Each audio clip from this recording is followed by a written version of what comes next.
All right, so yeah, for a front door or entry door, you know, average cost, you know, it can be anywhere from 3,000 to 15 or 18,000, something like that. But a lot of it depends on the door in the home, right? You know, if it's a big double door with a lot of glass in it, that's going to be a more expensive, you know, lower end than just your average entry door. You know, you may have a low end of 8,000 on that door. So a lot of it does depend on the home. Also, the neighborhood that you're in. You know, if you have to have a nicer door to meet up with HOA requirements, stuff like that, then, you know, obviously that adjusts where we're at.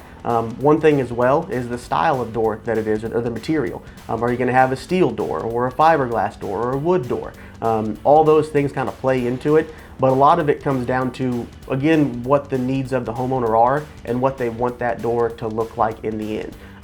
So, you know, it's really hard to give a rough range on where it's going to be because so much of it depends on the home, the homeowner, and what their needs are.